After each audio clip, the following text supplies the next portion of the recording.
the Reserve Bank MPC decided by a majority of 5-1 to keep the policy repo rate unchanged at 6.5%. Consequently, the standing deposit facility, that is the SDF, rate remains at 6.25%, and the marginal standing facility, that is the MSF rate, remains at MSF rate and the bank rate, they remain at 6.75%. The MPC also decided by a majority of 5 out of 6 members to remain focused on withdrawal of accommodation to ensure that inflation progressively aligns to the target while supporting growth. I shall now briefly set out the rationale for these decisions. Since the last policy, the growth inflation dynamics have played out favorably. Growth has continued to sustain its momentum, surpassing all projections. Headline inflation has eased to 5.1% during both January and February, and this has come down to 5.1% in these 2 months from the earlier peak of 5.7% in the month of December. Core inflation has also declined steadily over the past 9 months to its lowest level in the series. The fuel component of CPI remained in deflation for 6 consecutive months. Food inflation pressures, however, accentuated in February. Looking ahead, robust growth prospects provide the policy space to remain focused on inflation and ensure its descent to the target of 4%. As the uncertainties in food prices continue to pose challenges, the MPC remains vigilant to the upside risks to inflation that may derail the path of disinflation. Under these circumstances, monetary policy must continue to be actively disinflationary to ensure anchoring of inflation expectations and fuller transmission of the past monetary policy actions.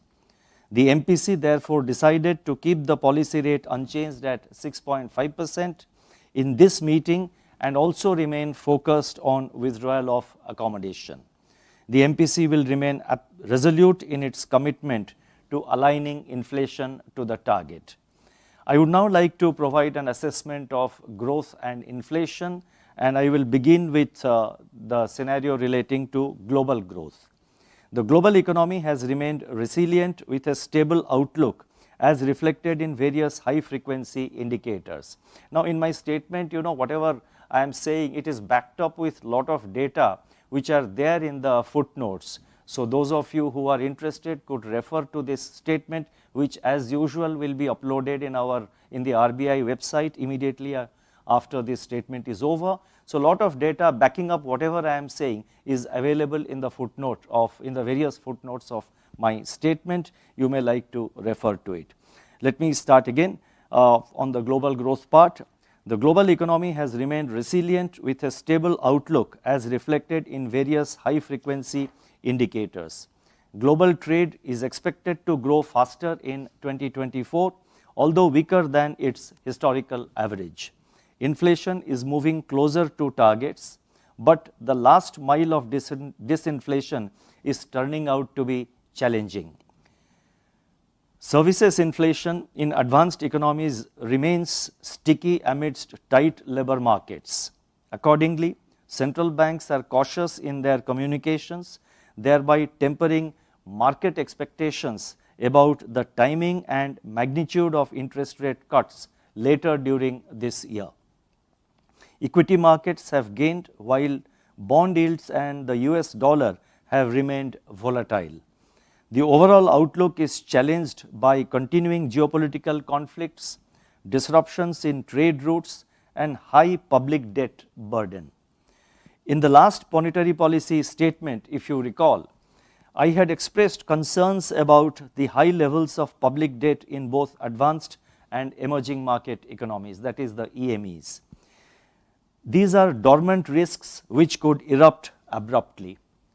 Debt to GDP ratio, which rose during the pandemic, remained elevated and are projected to increase further with rising interest burden and cost of borrowing, thus raising debt sustainability concerns.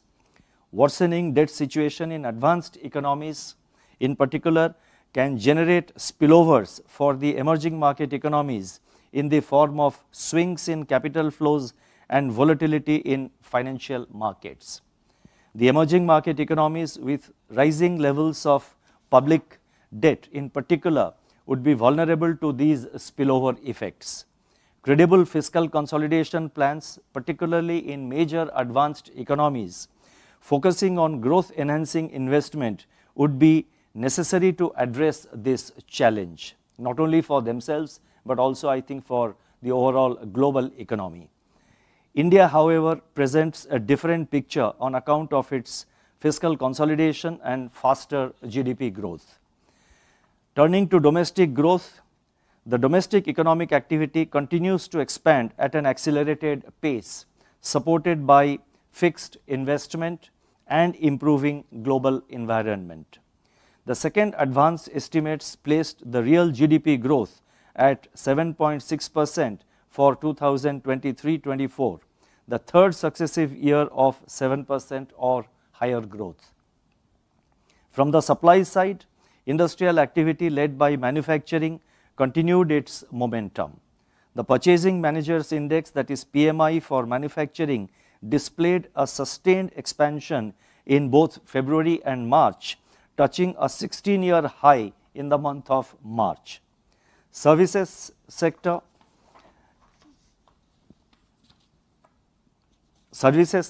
exhibited broad-based buoyancy with all sectors within the services sector registering strong growth. The PMI services remained above 60 during February and March, suggesting sustained healthy expansion.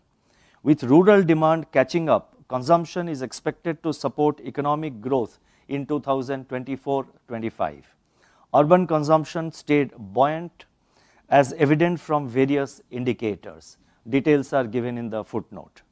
The resilience in cement production, together with strong growth in steel consumption and production and import of capital goods, augur well for the investment cycle to gain further traction.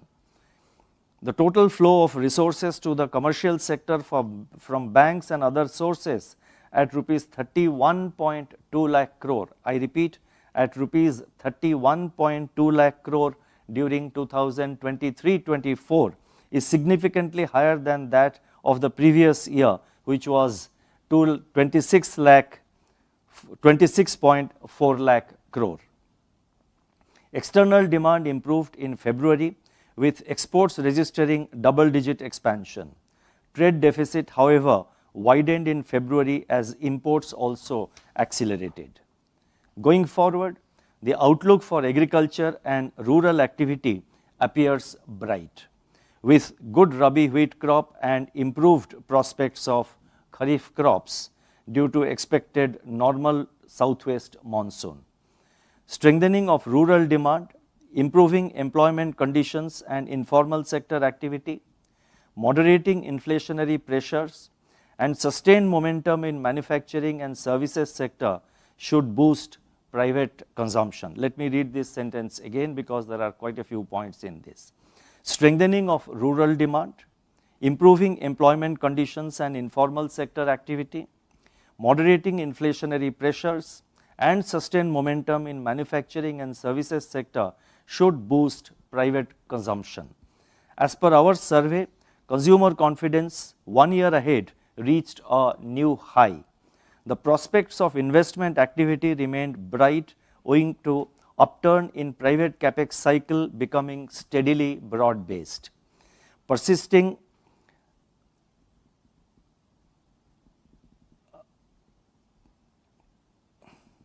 let me just rephrase it. The prospects of investment activity remain bright owing to upturn in private capex cycle becoming steadily broad-based, persisting and robust government capital expenditure, healthy balance sheets of banks and corporates, and rising capacity utilization and finally strengthening business optimism as reflected in our surveys. I think the sentence is a bit long. It's better that I read it out again for greater clarity, and sorry about that, but I think it provides greater clarity.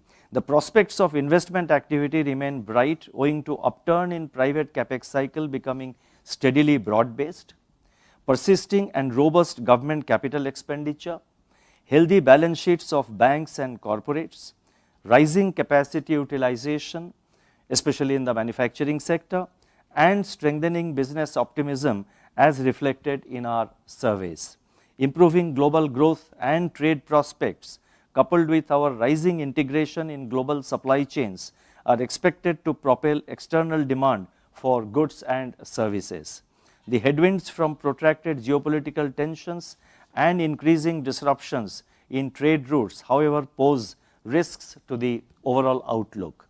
Taking all these factors into consideration, the real GDP growth for the current financial year 2024-25, which started on 1st April, the real GDP growth for 24-25 is projected at 7%, with Q1 at 7.1%, Q2 at 6.9%, and both Q3 and Q4 at 7% each. The risks are evenly balanced. Turning to inflation, food price uncertainties continue to weigh on the inflation trajectory going forward. A record Rabi wheat production would help temper price pressures and replenish the buffer stocks. As you would recall, the buffer stocks had slightly dipped, but I think the record Rabi production of wheat is expected to replenish whatever depletion had taken place.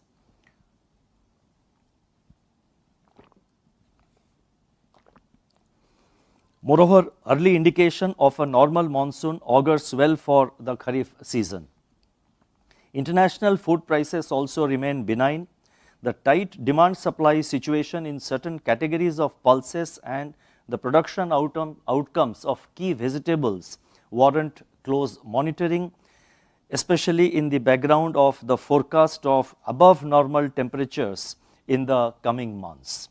And these above normal temperatures, as per the current forecast, are expected to prevail in April, May and June, and not beyond June. That is the current forecast.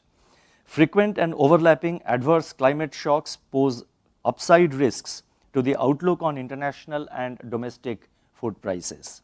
Cost push pressures faced by firms are seeing an upward bias after a period of sustained moderation. Deflation in fuel is likely to deepen in the near term, following the cut in LPG prices in the month of March. Notwithstanding the cut in petrol and diesel prices in mid-March, the recent uptick in crude oil prices, especially in the recent few days, they need to be very closely monitored. Continuing geopolitical tensions also pose upside risk to commodity prices and supply chains. Assuming a normal monsoon next year, CPI inflation for, when I say normal monsoon for next year, I mean the current year 24-25.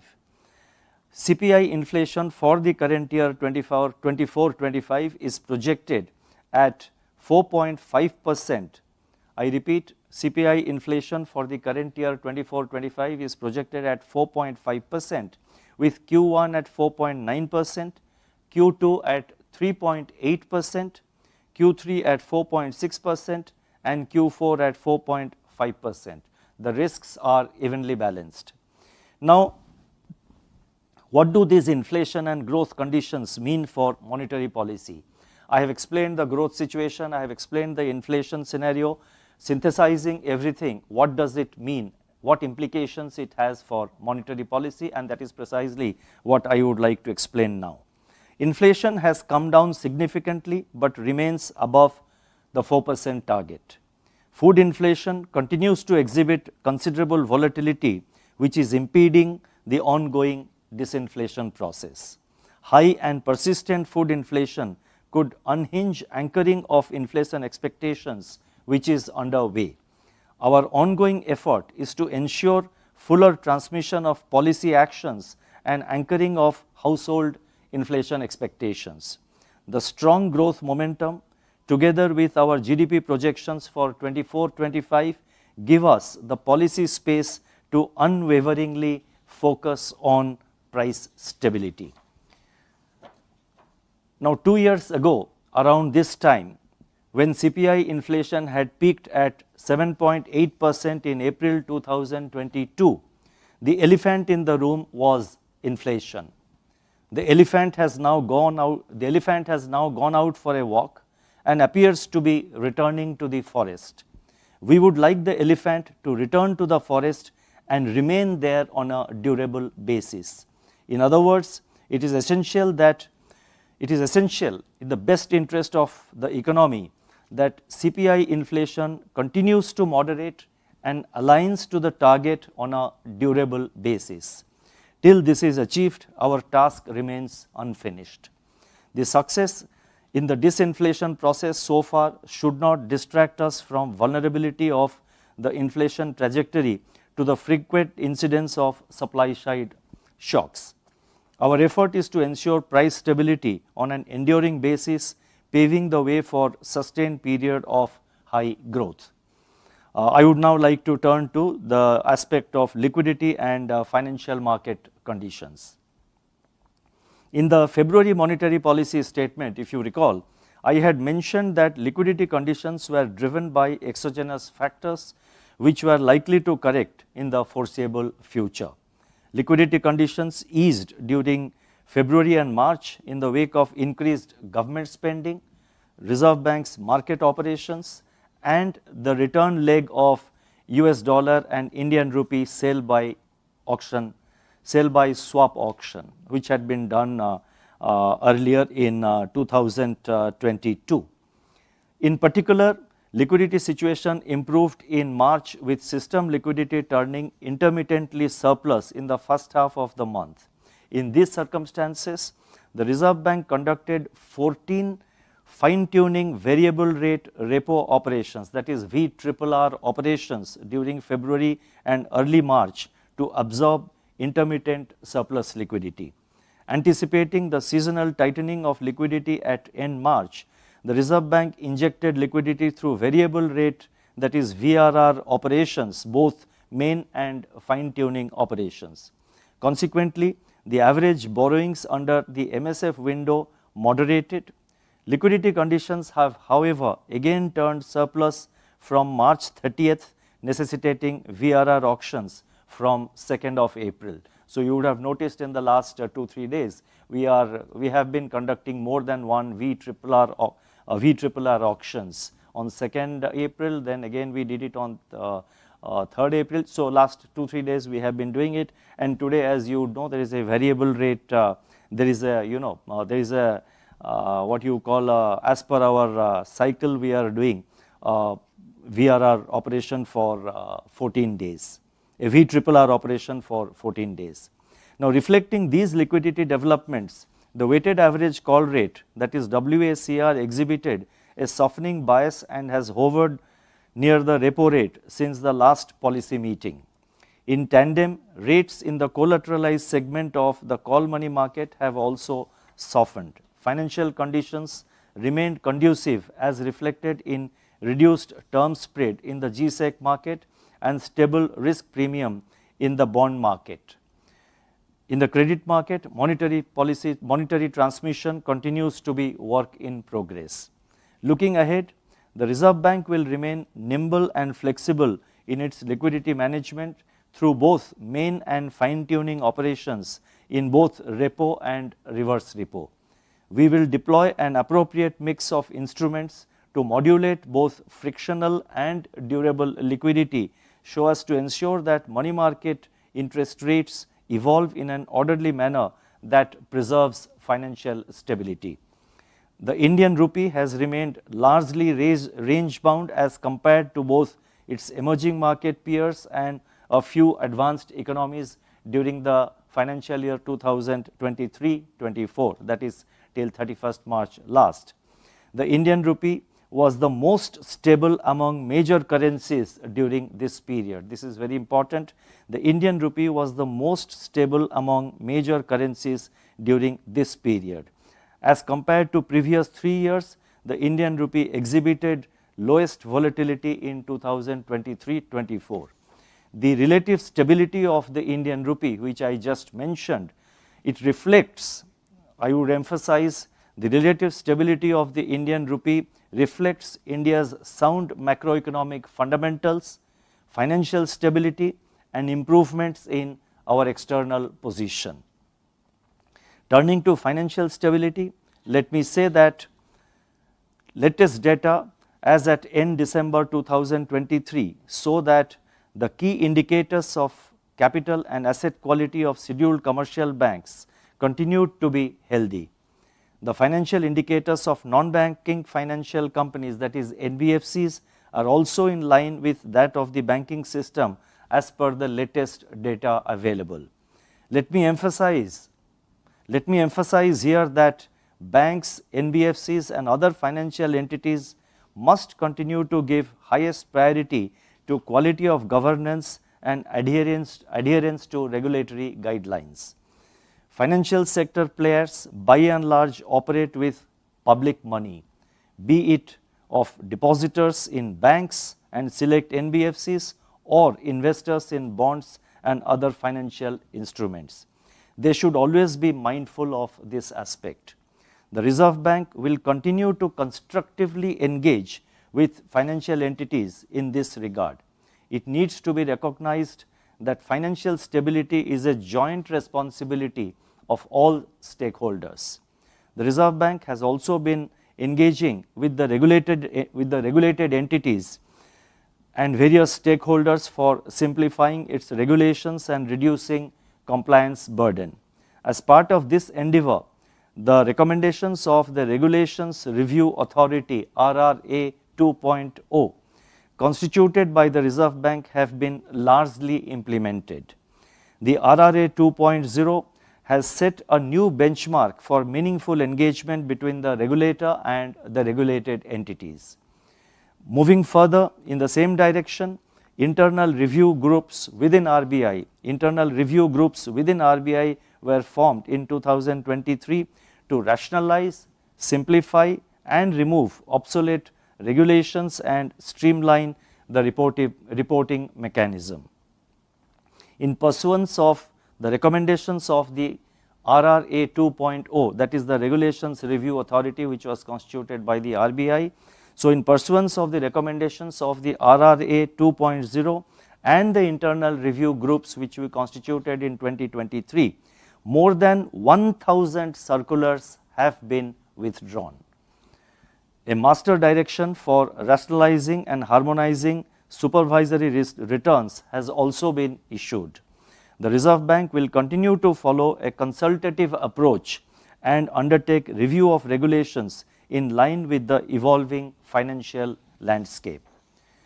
Turning to external sector, during the first 3 quarters of 23-24, India's current account deficit narrowed significantly on account of a moderation in merchandise trade deficit coupled with robust growth in services exports and strong remittances.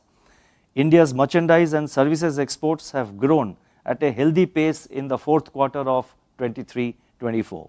India continues to be the largest recipient of remittances in the world. The cost of receiving remittances is gradually coming down. Overall, the current account deficit for 2024-25 is expected to remain at a level that is both viable and eminently manageable.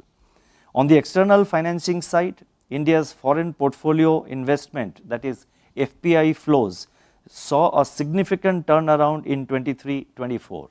Net FPI inflows stood at $41.6 billion during 23-24 as against net outflows in the preceding 2 years, which were in the order of 14.1 billion outflow in 21-22 and 4.8 billion outflow in 22-23. This is the second highest level of FPI inflow after 23-24. Net foreign direct investment moderated to US dollar 14.2 billion in April-January 23-24 from 25 billion a year ago. External commercial borrowings, that is ECBs, and non-resident deposits recorded higher net inflows compared to the previous year. The amount of ECB agreements also grew markedly in 2023-24 up to February 24. Now all this data is given, details are given in the footnote. India's foreign exchange reserves reached an all-time high of 645.6 billion US dollars as of March 29th this year, March 29, 2024. I repeat, India's foreign exchange reserves reached an all-time high of 645.6 billion as of March 29, 2024. Latest data on various external vulnerability indicators suggest improved resilience of India's external sector. We remain confident of meeting our external financing requirements comfortably. Now talking about the forex reserves, I recall that in 2021 our forex reserves had also reached 642 plus billion US dollars. Then following the commencement of the war in Ukraine and the outflow of dollar from India as well as from several other countries on safe haven demand, there were concerns that forex reserves of India was going down, and at one point it had gone down. Our forex reserves had gone down to about $524 billion, and at that time I think several questions were raised about what was RBI doing, whether RBI was on the right track. If you recall, at that time we had very clearly assured that the decline in forex reserves was partly due to the change in valuations of our assets, and also partly due to our intervention in the market to ensure an orderly depreciation of the rupee, which is a part of our policy, ensuring orderly depreciation or orderly appreciation. And we had that time very clearly and firmly stated that we are using our forex reserves in a very judicious manner. It was a strong umbrella which we had built up, and we are using it because it was raining heavily, and we were mindful of what we were doing. We knew what is our purpose and in which direction we are moving. And as you would see, now the reserves have again risen, and they stand at an all-time high of 642.6 billion US dollar, 645.6 billion as of 29th March. So this is one area on which the Reserve Bank remains committed. Number one, to sort of ensure that the exchange rate of the rupee is market determined. There are inflows and outflows of dollars happening, but it is our focus, it is our prime focus to build up a strong umbrella, a strong buffer in the form of a substantial quantum of forex reserves, which will help us when the cycle turns or when it rains heavily. So let me move forward. Sorry for that digression, but I thought it was necessary to set the record straight. I shall now announce certain additional measures. The first announcement relates to trading of sovereign green bonds in the International Financial Services Center, IFSC. With a view to facilitating wider non-resident participation in sovereign green bonds, a scheme for investment and trading in these bonds in the IFSC will be notified very shortly. The second announcement relates to the RBI Retail Direct Scheme and introduction of a mobile app to operate in the RBI Retail Direct Scheme. The Reserve Bank Retail Direct Scheme was launched in November 2021 for enabling the retail investors to participate in the GSEC market, both in the primary as well as in the secondary market auctions and operations. It is now proposed to launch a mobile app for accessing the Retail Direct portal. This will be of great convenience to retail investors and deepen the GSEC market further. The next announcement relates to review of liquidity coverage ratio, that is LCR framework.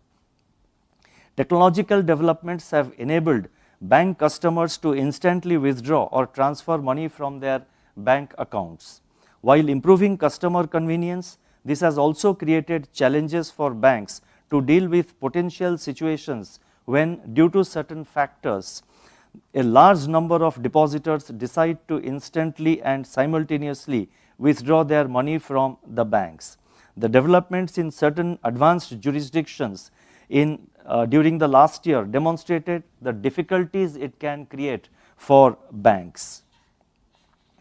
The difficulties it can create for banks to deal with such situations when there is heavy outflow of heavy outflow or transfer of deposits. And this happens only if that particular bank is in an acute stress. It's not a normal thing which happens, but then the banks will have to remain prepared for all eventualities.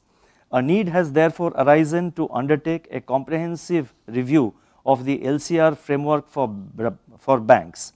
A draft circular will be issued shortly for stakeholder consultation. Our approach is to have a balanced approach, and as I said a little while ago, we follow consultative approach. So therefore, the draft circular will enable the stakeholders and the banks to give their views and opinions and suggestions, which will be taken into consideration by the Reserve Bank before arriving at a final decision. The next announcement relates to dealing in rupee interest rate derivative products for small finance banks. At present, small finance banks are permitted to use only interest rate futures for proprietary hedging. It has now been decided to allow small finance banks to use permissible rupee interest derivative products. This will allow further flexibility to small finance banks for hedging their interest rate risk and enhancing their resilience. The next announcement relates to enabling UPI for cash deposit facility. Deposit of cash through cash deposit machines, that is CDMs, is primarily being done through the use of debit cards. Given the experience gained from cardless cash withdrawal using UPI at the ATMs, it is now proposed to facilitate deposit of cash in CDMs, that is in the cash deposit machines, using UPI. This measure will further enhance customer convenience and make currency handling process at banks more efficient. And the next announcement relates to, I have two more announcements and I shall be quick. Next announcement relates to UPI access for prepaid instruments through third party apps.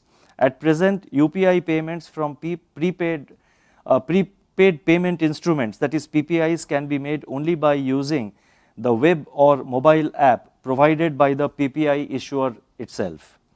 It is now proposed to permit the use of third party UPI apps for making UPI payments from these PPI wallets. That means the PPI wallet holders no longer have to be completely dependent on the PPI issuer, but they can use any other third party app which is operating under the UPI.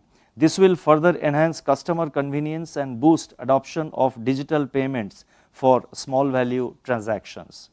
And the final announcement relates to distribution of central bank digital currency, that is CBDC, the e-rupee, through non-bank payment system operators. The CBDC pilots are currently in operation with increasing number of use cases and participating banks.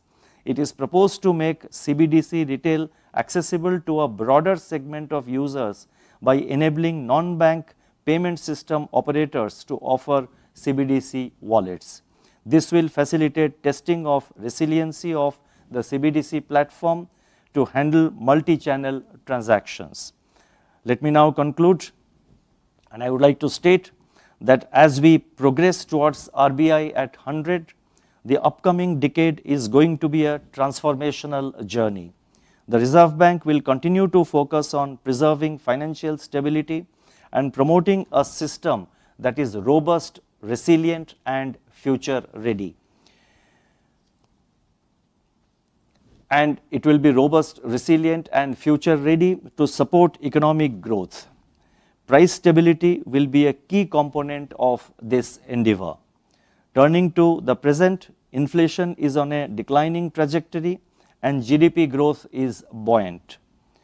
At this juncture, we should not lower our guard but continue to work towards ensuring that inflation aligns durably and sustainably to the target. Our goal is in sight, and we must remain vigilant. We are inspired by the profound words of Mahatma Gandhi, and I quote, "One must persevere and have patience. Success is the inevitable result of such effort." Thank you. Namaskar.